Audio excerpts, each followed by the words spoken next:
Welcome to another edition of CHP Talks. We are here today to talk to Angelina Ireland of the Delta Hospice Society.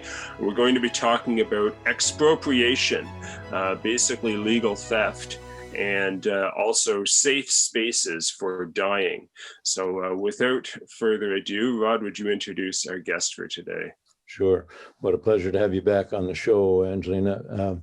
Angelina is the president of the Delta Hospice Society. She was born and raised in Winnipeg, Windy City there, and she attended the University of Winnipeg and achieved a Bachelor of Arts degree in political science. She continued to graduate school where she subsequently earned a master's degree in political science from Carleton University in Ottawa. And upon graduation, she went to live in London, England, and worked for British Telecom. She later traveled extensively throughout Morocco and Egypt, and returning to Canada, she moved to Toronto and worked as a national credit and collections manager. While studying accounting, she moved to Vancouver, where she spent many years working as a corporate accountant in a variety of industries across the Lower Mainland. And 15 years ago, she ventured out into her own small business. Since then, she's been providing client accounting services to other small businesses. She's a 10-year resident of Delta, and she's actively involved with her community. She sits on the board of directors for the Rotary Club of Ladner and is the Sergeant at Arms. She heads the board of the Delta Hospice Society and is an active parishioner of Sacred Heart Parish in Ladner. And I know you've had your hands full in the last year, particularly fighting off the clutches of the BC government. So Angelina, thanks for joining us today. Thank you so much. I'm sorry, I'm no longer with the Rotary Club. Just don't have the time. Don't have the time, but they do a lot of great work. Well, yeah, thank you. Cheers. Well, as I said off the top, there's an issue of what could be called legal theft, expropriation, as it relates to the Delta Hospice Society. Maybe for those who didn't hear the previous conversation that we had with you, Angelina, do you want to sort of get us up to speed, get our listeners and viewers up to speed on what's happening and when it's happening? Yeah, sure. So just quickly, we're a private society. We operate a private hospice, but with a government contract, with a service agreement with the government, which we've had for 10 years. So we fundraised and built those buildings on leasehold land, leasehold of 35 years.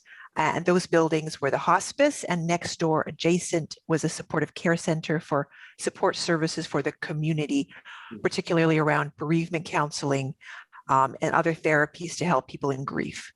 So the government Fraser Health Authority came to us and said, we want you to be providing MAiD in your hospice, which is, of course, euthanasia. It's a nice and fuzzy word, cute word to say, you're going to have to start killing your patients. And we said, well, we're a palliative care society. We have been so for 30 years. MAiD or euthanasia is not inside of palliative care medical discipline. It's not within how we treat our patients. So we will not be able to comply with your new policy. So because we refused, they canceled our service agreement. And because they canceled our service agreement, it then brought the lease into question. So now they plan on canceling our lease of that 35 years we had. We were into it for 10 years. So we basically should have 25 years left to operate our hospice. But they've canceled the service agreement. Now they will cancel the lease and evict us, take control of both buildings. And in the meantime, that is without compensation. So they are expropriating the two buildings that we fundraised $8.5 million for and built and have operated. So they're planning to cancel that. End of that comes the 24th of February, and the day after they have informed us they will cancel the lease, which will give us 30 days to evacuate. And of course, they said that they don't have to give us anything for it because, it's theirs, it's on their land. And since we can't pick up our buildings and take them somewhere, they just will acquire them.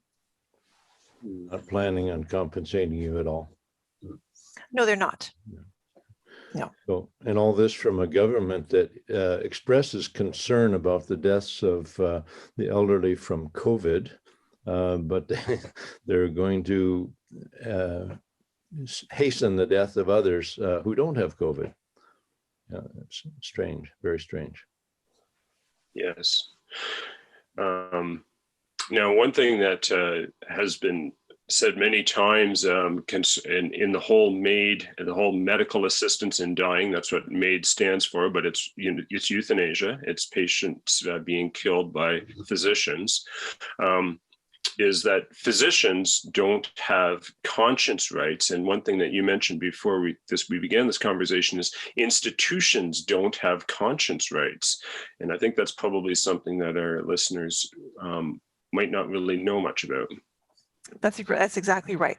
You know, us, for example, our society was based and created around palliative care, a 50-year medical discipline with the philosophy of care that includes not only the physical, but the psychological, emotional, and the spiritual well-being of those people that are entering their end-of-life stage. So this is the philosophy that we have been following and continue to follow as a society under the BC Societies Act. Now, apparently in Canada, there is no such thing as conscience rights. We would think so because we have a constitution, we have a Charter of Rights and Freedoms. However, in practice, apparently we have no conscience rights. So we said that we will not perform MAiD, we will not kill our patients based on our philosophy of care. And apparently that has no weight. Legally or otherwise, and the government does not recognize that. So you have to wonder about how strong is our constitution in this country, and in fact, why is it not being, put into effect? Why do people in this country not have, rights? Do not have choice? Very interesting question. Yeah, the charter should, in theory, be protecting you from this government takeover of your society, of the lease, of your assets, everything that's in question here. And when you're talking about the philosophy of care, another term that you used earlier is safe spaces for those dying. And I know that the term safe spaces has a bit of baggage associated with it in the negative, but can you show us how that's also perhaps a positive term in this? Well, it is. This is what we've asked for. We've gone to the federal government and we've said, we need hospice sanctuary. We need a place that is safe for people who are dying, that do not have to be in places that people next to them are being killed. There are many people in this country that want a palliative care experience at end of life. They want to be taken care of. They want their families to be able to come and to help and to participate in that end of life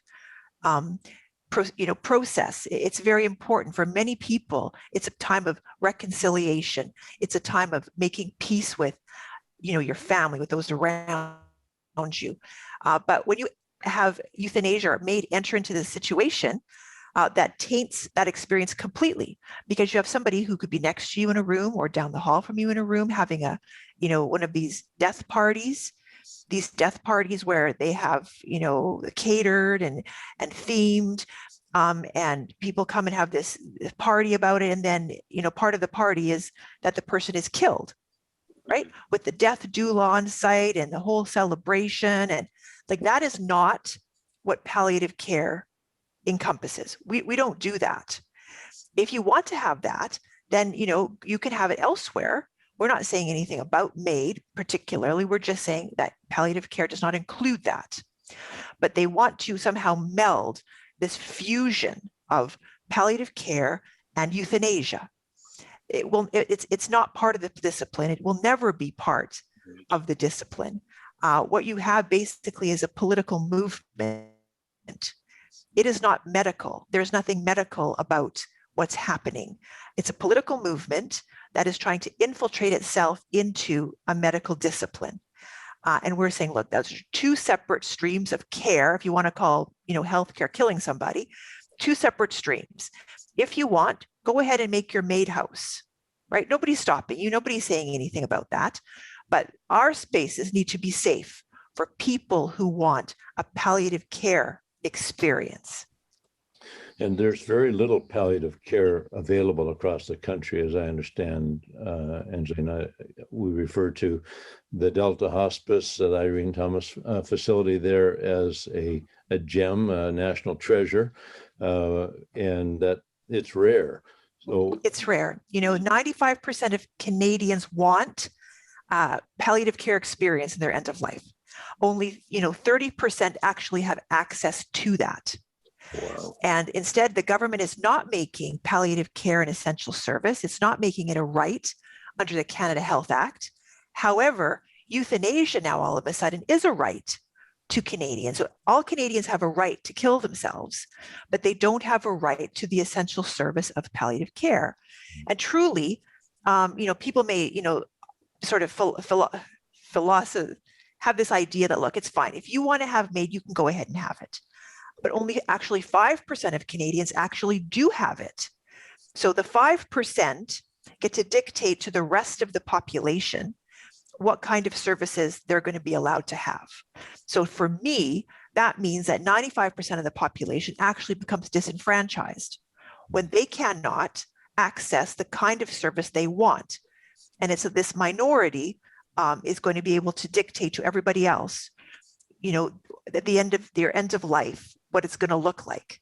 So those 95% of us who pay taxes and abide by the law and are good, citizens, now we don't have the right to the kind of service that we want.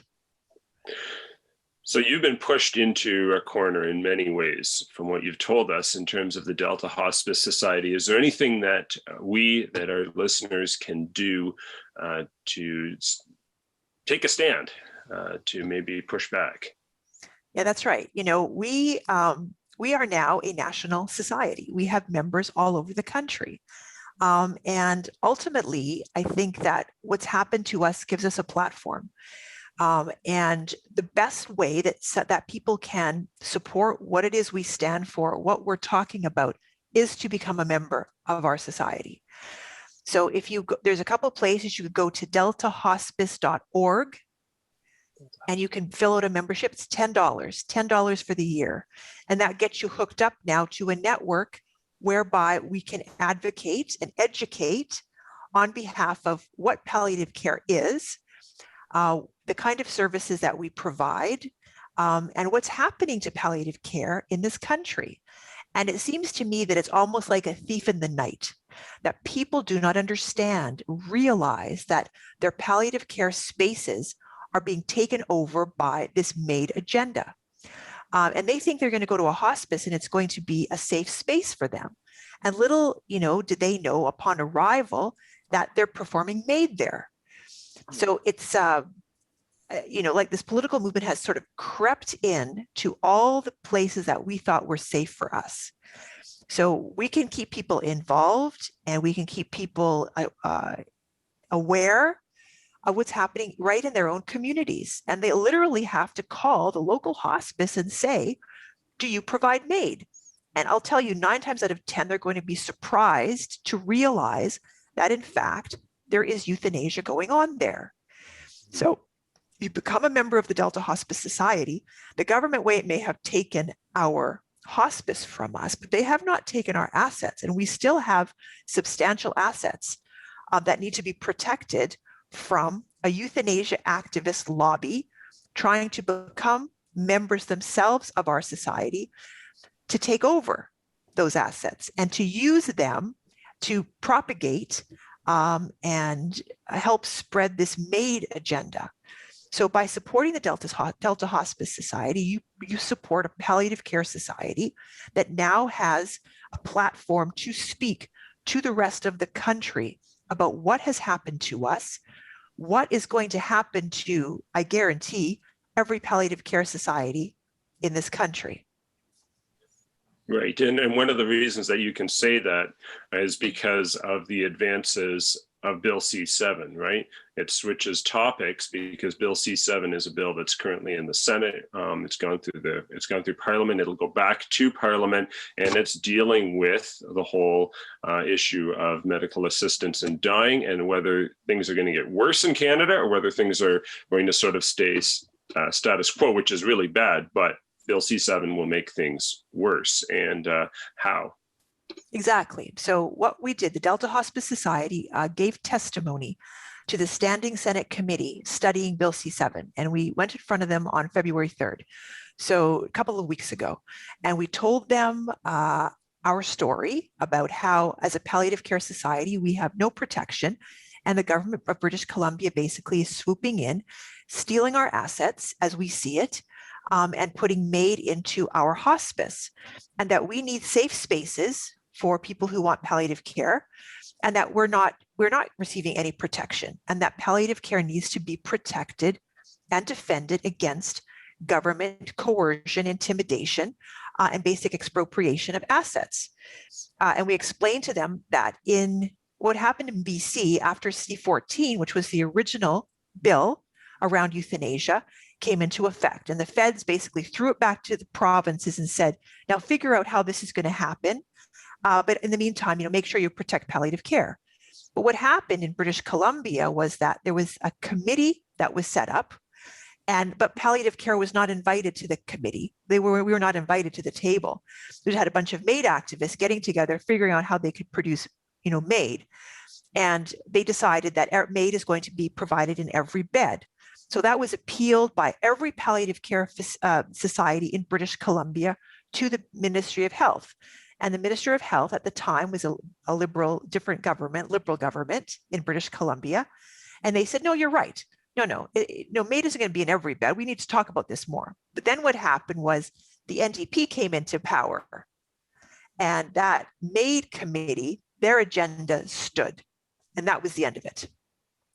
So we went to the Senate, we told them our story, and we told them what's happening, and we asked them to provide, not just to us, but to all Canadians, safe spaces for the dying, free of euthanasia. They can go and they can die in peace, and they don't have to worry about medical physician initiated discussions about euthanasia. And so what the Senate did was basically just ignored us. Thank you very much for coming. Next. They ignored everything that we said. And in fact, what they've done in our opinion, is made Bill C7 worse, if that's even possible. And they made it worse by an amendment which says, number one, physicians can initiate discussions about euthanasia with their patients. And number two, that people with mental illnesses should be able to qualify for MAiD. So that's going now back to the House to be voted on about the amendment, and then to ultimately be voted on for the passing of Bill C7. So C7, when it comes to vulnerable people in this country, is truly the most draconian thing we've seen in our history. It puts vulnerable people, those with disabilities, those with mental illnesses, those facing end of life, in a position where there are no safeguards. So again, right, people don't understand really what's happening. It's happening so fast, truly makes your head spin. And so people like the Delta Hospice Society, who have had firsthand experience on the front line of dealing with this political movement, can now go forward and speak to other people in this country, which is why we need members. Yeah, we need you to come and be a member, or we're not going to be able to get our message out. Absolutely, absolutely. Yes. Well, so that's how all these things connect. Bill C7, and I know that you were mentioning the idea of of disabilities, right? You mentioned mental illness being a cause, and the disability community as a whole has been largely speaking out against all of these advances, because the vulnerable are in a particularly bad place, right? Some of them are have major swings in terms of their desire to overcome, and then being depressed. And these things happen with people. It could be happening with you as you're listening. One day you're encouraged by the progress that you're making, whatever it is, whatever disability that you're up against, and another time you might just be ready to give up. And if at that moment a physician were to say, well, maybe it's your time, they might say it very nicely, but they would be cutting your life short at a time when you're so vulnerable, and it's terrible. It's something that we've all thought that shouldn't be able to happen in Canada, and yet here we are. It's always the thing that really bothers me too is I know that there are financial or economic roots to this, and governments seeking to cut healthcare costs. Meanwhile, they're throwing money out by the barrel out the back of the train, taxpayers' money from future generations. But when it comes to looking after the people that largely have built this country and have been, part of our citizenry, and when they get to the elderly years, it seems like this government is wanting to just dump them off the train. It is, Raj, and we cannot forget about that economic factor, because I think that is incredibly powerful here. To take care of a person, like we say, look, it costs basically about $400 here in British Columbia to have someone euthanized. $400 is the cost of your life. It costs about $1,300 a day to keep someone in a palliative care facility. Places like ours, we could do it cheaper than that, to keep people comfortable and feeling at peace in their last days. But when you're looking at huge deficits in governments and huge debts, you cannot be naive and think that this never comes into the equation. And particularly when you're talking about people with disabilities, when you're talking about people with mental health conditions and challenges, the services that they require, we can provide them. We have all the expertise in the world in this country, but it's expensive, and particularly people with disabilities that live in poverty. They become even more vulnerable to the suggestion that they could end it now, and we need to have advocates.